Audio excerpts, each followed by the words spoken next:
સ્વાગત ની સાથે આપણે ગયા લેક્ચરની અંદર વાત કરેલી કે આરબીઆઈ જે છે એના બે પ્રકારના કાર્યો છે, એક નાણાકીય કાર્યો અને બીજા બિન નાણાકીય કાર્યો. એમાંથી ગઈકાલે આપણે નાણાકીય કાર્યો અથવા નાણાકીય જવાબદારીઓ શીખ્યા કે ચલણ બહાર પાડવાનું કાર્ય કરે છે. પછી આપણે એનું બીજું કાર્ય શીખ્યા કે બેંકોની બેંક છે, એની અંતિમ સહાયક છે. બેંકોની બેંક તો છે, સાથે સરકારી બેંક છે, શાખ નિયમનની કામગીરી કરે છે, વિદેશી હુડિયામણને જાળવવાની કામગીરી કરે છે. ટૂંકમાં ચલણ બહાર પાડે, સરકારી બેંક, બેંકોની બેંક, શાખ નિયમન અને વિદેશી હુડિયામણ, આ એના નાણાંને લગતા કાર્યો હતા, કે નાણાકીય કાર્યો અથવા નાણાકીય જવાબદારી કહેવાય. અને હવે પછી જે આપણે જોવાનું છે એ છે આરબીઆઈના બિન નાણાકીય કાર્યો અથવા બિન નાણાકીય જવાબદારીઓ. તો એમાં ત્રણ પ્રકારના બિન નાણાકીય કાર્ય કરે. પહેલું, નિયમન અને દેખરેખની કામગીરી, બધાનું ધ્યાન રાખવાનું, સુપરવિઝન કરવાનું મુખ્ય કામ છે. બીજું, પ્રોત્સાહન કાર્ય, આપણે સમજાવશું હમણાં, પ્રોત્સાહન આપવાનું કાર્ય કરે છે. અને ત્રીજું, સમાવેશી વિકાસ માટેના કાર્ય. તો આરબીઆઈના બિન નાણાકીય ત્રણ પ્રકારના કારણો છે. એક, નિયમન અને દેખરેખ રાખવાની કામગીરી, બીજું પ્રોત્સાહનનું કાર્ય અને ત્રીજું સમાવેશી વિકાસ માટેના કાર્ય. તો જોઈએ આપણે પહેલું, નિયમન અને દેખરેખની કામગીરી. હવે નિયમન કોને કહેવાય? એટલે કે અંકુશ રાખવું, અને દેખરેખ એટલે કે ધ્યાન રાખવું. તો આરબીઆઈ તો બેંકોની બેંક, સૌથી મોટી બેંક, સર્વોચ્ચ બેંક, બેંકોની બેંક છે આરબીઆઈ. તો એનું કામ તો એવું છે ને કે એની નીચે અંડરમાં જે કંઈ પણ બેંકો છે, જે કંઈ મૂડી બજાર છે, જે કંઈ નાણાં બજાર છે, જે કંઈ સહકારી બેંકો છે, જે કંઈ નાણાકીય સંસ્થાઓ છે, આ બધાનું ધ્યાન રાખવાનું, જરૂર પડે એને ટકોર કરવાની, જરૂર પડે એને એનું નિયમન કરવાનું, જરૂર પડે એના માટે રૂલ્સ બનાવવાના, નિયમોનું પાલન કરાવવાનું, કારણ કે ગ્રાહકોના હિતની જાળવણી કરવાની છે. તો યાદ રાખજો, પહેલું નિયમન અને દેખરેખની કામગીરી એવી છે કે મૂડી બજાર અને નાણાં બજારનું ધ્યાન રાખવાનું કાર્ય કરે છે, દેખરેખ રાખવાનું કાર્ય કરે છે, નિયમન કરવાનું. પ્લસ વેપારી બેંકોની શાખા વિસ્તરણ, મતલબ એની જે શાખા હોય, ભાઈ આપણે જે એસબીઆઈ હોય તો ડભોલીમાં, સિંગણપુરમાં, અલગ અલગ જગ્યાએ શાખા હોય, તો કેટલી શાખાઓ રાખવી, ક્યાં ક્યાં શાખાઓ રાખવી, તમારા ગ્રાહક કેટલા છે તો ત્યાં કેટલી શાખાઓ રાખવી પડશે, તમારે અહીંયા શાખાની જરૂર પડશે, શાખા વિસ્તરણનું કામ કરે છે. એની કામ કરવાની પદ્ધતિને નિયંત્રિત કરે છે. આ પદ્ધતિથી તમારે કાર્ય કરવાનું છે, ગ્રાહકોને આ સુવિધા આપવાની છે. બેંકો સિવાયની જે નાણાકીય સંસ્થાઓ છે એનું પણ કામ કરે છે, સહકારી બેંકોનું પણ ધ્યાન રાખે છે. ટૂંકમાં પહેલું કામ આરબીઆઈનું ધ્યાન રાખવાનું છે, મતલબ દેખરેખ રાખવાનું છે, નિયમન કરવાનું છે. એટલે યાદ રાખજો, પહેલું કાર્ય નિયમન અને દેખરેખ. કોનું? તો કે મૂડી બજાર, નાણાં બજાર, વેપારી બેંકોની શાખ વિસ્તરણનું, એની કામ કરવાની પદ્ધતિનું, બેંકો સિવાયની અગર કોઈ નાણાકીય સંસ્થા છે તો તેનું, અને સહકારી બેંકોને પણ પ્રોત્સાહન આપવાનું કાર્ય કરે છે. બીજું કાર્ય છે પ્રોત્સાહન કાર્ય. આજે આપણા ભારત દેશમાં ઘણા લોકો એવો છે જેના બેંકમાં ખાતા નથી, બેંકમાં જરા ખાતા જ નથી. એટલે તો ગવર્મેન્ટે યોજના બહાર પાડી હતી, જનધન યોજના, બેંકમાં વધુ ને વધુ ખાતા ખુલે. આજે પણ આ લોકો જે ગ્રામીણ દેશના ઘણા બધા લોકો એવા છે જેના બેંકમાં ખાતા નથી, એ લોકો ધિરાણ માટે અસંગઠિત નાણાં બજારમાં જાય, યાની કે શાહુકારો પાસેથી, વ્યાજે પૈસા આપનાર વ્યક્તિઓ પાસેથી કે અન્ય કોઈ પાસેથી, જે બેંકો નથી એવી નાણાકીય સંસ્થાઓ છે એની પાસેથી રૂપિયા લેવા જાય, ધિરાણ લેવા જાય, અને એ ધિરાણ એને મોંઘું પડે. એટલે બેંકમાં ખાતા નથી તો એ ખાતા ખોલાવવા માટે સરકાર પ્રોત્સાહન આપે. પ્લસ આપણે કેશમાં ઓછો વહીવટ થતો કરવાનો છે અને ચેકમાં વધુ વહીવટ થાય એવું કાર્ય કરવાનું છે. અત્યારે કેવું છે, મોટા ભાગનો વહીવટ કેશમાં થાય છે, ચેકમાં નથી થતો. પણ જો બધાને બેંકમાં ખાતા થઈ જાય, બધા લોકો બેંકમાં ખાતા ખોલાવે, તો પોસિબલ છે કે કેશની જગ્યાએ બેંક ટ્રાન્ઝેક્શન વધે, કારણ કે જો કેશમાં વહીવટ થાય છે ને એટલે એક તો આપણે આપણી સાચી રાષ્ટ્રીય આવક નથી જાણી શકતા કે રિયલ ઇન્કમ કેટલી છે આપણા દેશની. બ્લેક મની આપણે ન દેખાય, કારણ કે હવે મારે ધારો કે કોઈનો ભ્રષ્ટાચાર કરવો હોય તો હું કઈ થોડોક ચેક એને આપવાનો છું, કેશ જ આપવાનો છું ને પાછલા બારણેથી. આપણે કરવાનું નથી એવું, આ તો જસ્ટ વાત છે. તો આજે પણ ભારતની અંદર મોટા ભાગનો વહીવટ કેશથી થાય છે, ચેકથી નહીં. પણ આપણે ચેકથી વધુ થાય એના માટે પ્રોત્સાહન કાર્ય કરે છે આરબીઆઈ. રાષ્ટ્રીય આવક અને નાણાંના મૂલ્ય જે છે એની સાચી ખબર આપણને પડતી નથી. કેમ? ચેકની જગ્યાએ કેશથી વહીવટ થાય છે ને એટલે. તો વધુ ને વધુ લોકો બેંકમાં ખાતા ખોલાવે અને ધિરાણ લેવા માટે આ સંગઠિત નાણાં બજારનો ઉપયોગ કરે. કેવા નાણાં બજારનો? સંગઠિત નાણાં બજારનો ઉપયોગ કરે. સરકાર પાસેથી, બેંકો પાસેથી એ નાણું લે એવા કાર્યો, પ્રોત્સાહન કાર્યો કરવાના છે. અને ખાસ કરીને ગામડાઓમાં બેંકોની વધુ ને વધુ શાખાઓ ખુલે, દરેક ગામમાં બેંક બને, ગામડે ગામડે લોકો ખાતા ખોલાવે, બેંકમાં વહીવટ કરતા થાય, કેશની જગ્યાએ ચેકનો ઉપયોગ કરતા થાય, તો ખરેખર ભારત દેશની અંદર નાણાં કેટલા છે એ આપણને ખ્યાલ આવશે. નાણાંનું મૂલ્ય કાઢી શકીશું, સાચી રાષ્ટ્રીય આવકની ખબર પડશે કે રિયલ ઇન્કમ કેટલી છે. આમાં તો બધી દટાઈ જવાની, ખબર નહીં પડવાની.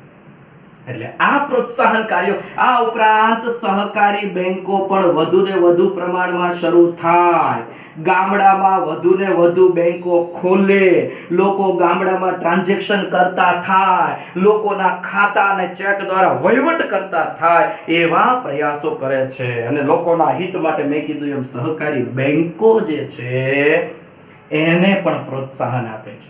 તો પહેલું ધ્યાન રાખે. બીજું, આખા દેશની અંદર બેન્કિંગ સિસ્ટમ વધે, ચેકથી કામ વધે, સાચી ગણતરી ખબર પડે, લોકો યોગ્ય જગ્યાએથી ધિરાણ લે, સહકારી બેંકો વધે, ગામ ગામ સુધી બેંક પહોંચે, દરેક ગામમાં બેંકની શાખા બને. એટલા માટે પ્રોત્સાહન કાર્ય કરે છે આરબીઆઈ. આ બીજું કાર્ય છે. ત્રીજું કાર્ય છે સમાવેશી વિકાસ માટેના કાર્યો. સમાવેશી વિકાસ, બધા જ પ્રકારનો વિકાસ, ઉદ્યોગ ધંધા, ખેતી ને લગતો વિકાસ. હવે કેવું છે તો કે આપણા દેશમાં તમને ખબર છે આર્થિક ભિન્નતા છે. કોઈ ગરીબ છે તો કોઈ અમીર છે, કોઈ મધ્યમ વર્ગમાં જીવે છે, કોઈકને કરોડોની ઇન્કમ છે તો કોઈકને રોડ ઉપર સૂવું પડે છે. આર્થિક ભિન્નતા છે, અલગ અલગ છે. કહેવાય છે ને, ગરીબોના કુવામાં તેલનું ટીપું ન મળે, અમીરોની કબર પર ઘીના દીવા પડે.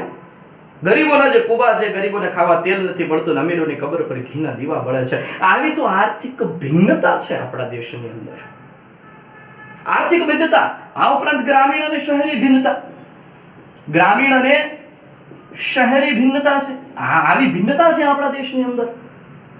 તો આ ભિન્નતા છે તો દેશમાં આર્થિક પરિવર્તનો કોઈ પણ હોય, ગામડું હોય કે શહેર હોય, દેશમાં આર્થિક પરિવર્તન તો આવવાના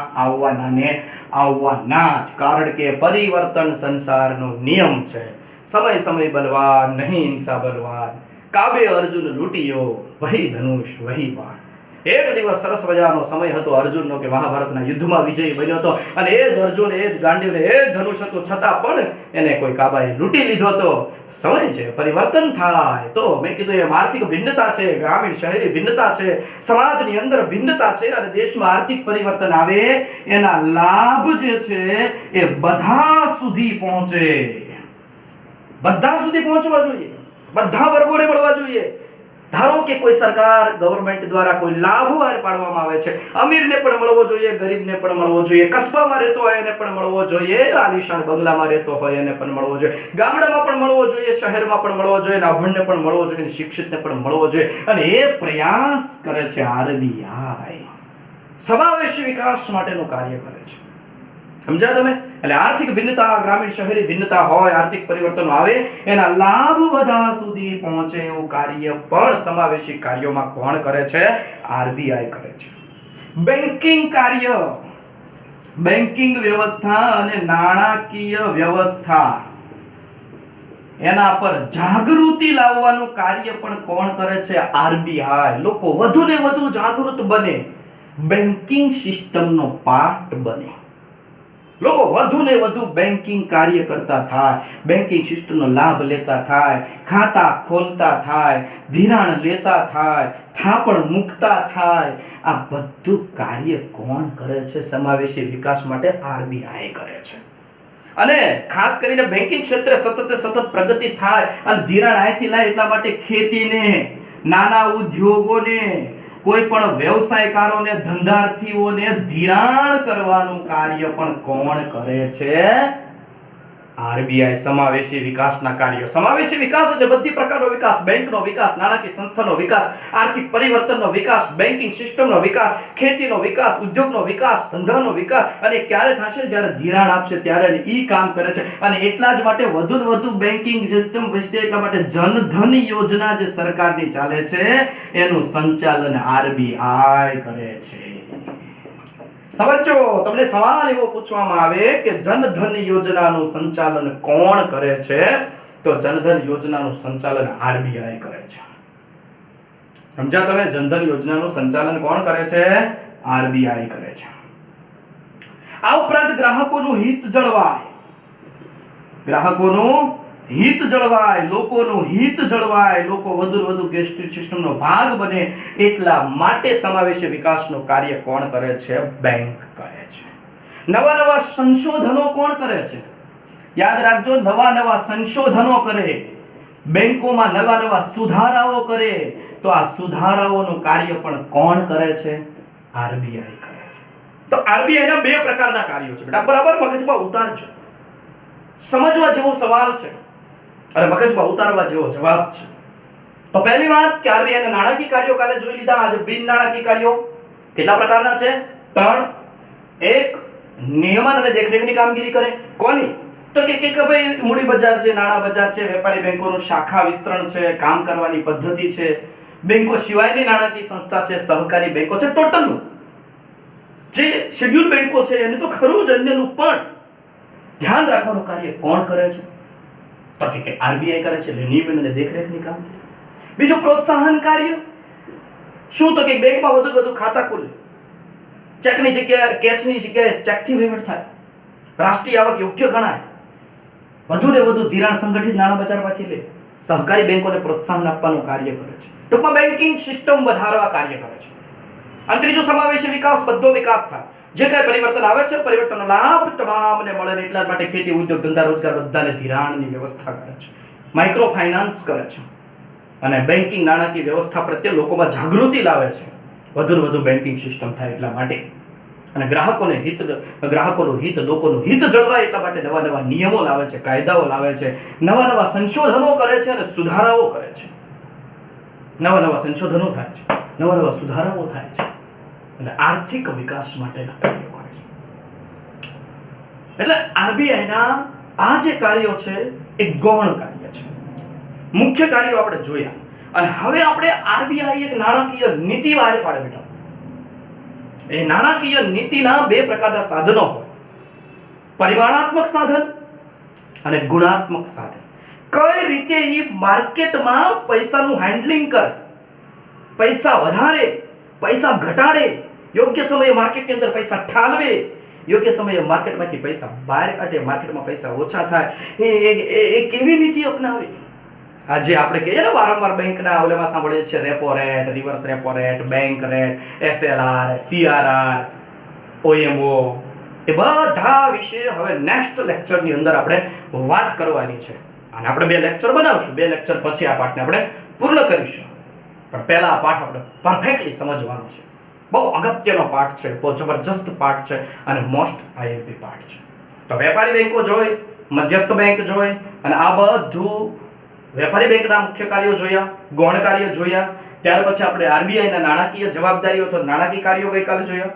આ બિન નાણાકીય કાર્યો જોવાના, બરોબર છે, એ જોયા. અને હવે નાણાકીય નીતિના પરિમાણાત્મક અને ગુણાત્મક સાધન. જો આ બધા સવાલ મેં તમને કીધા છે. પહેલો સવાલ એવો પૂછી શકે વેપારી બેંક એટલે શું, તેનો અર્થ આપો. બીજો, બેંકનો શબ્દની ઉત્પત્તિ કઈ રીતે થઈ અથવા તો બેંકનો અર્થ આપો. ત્રીજો, વેપારી બેંક અને મધ્યસ્થ બેંક વચ્ચેનો તફાવત શું, આવો સવાલ પૂછી શકે. વેપારી બેંક અને મધ્યસ્થ બેંક. મધ્યસ્થ બેંક વિશે માહિતી આપો. તો આપણે જે મધ્યસ્થ બેંક વિશે સંચાલન કરે ને અંકુશ કરે ને 1 એપ્રિલ ને 1 જાન્યુઆરી વાળું લખવાનું છે, બરોબર છે. ત્યાર પછી એવું પૂછે કે મધ્યસ્થ બેંકના કેટલા કાર્યો અને કાર્યો સમજાવો. બે પ્રકારના, મુખ્ય કાર્યો અને ગૌણ કાર્ય. પછી સવાલ એવો પૂછે કે નાણાકીય નીતિના પરિમાણાત્મક સાધનો સમજાવો, અથવા તો સવાલ એવો પૂછે કે નાણાકીય નીતિના ગુણાત્મક સાધનો સમજાવો. તો આ ચેપ્ટરમાંથી આટલા મોસ્ટ આઈએમપી સવાલ છે.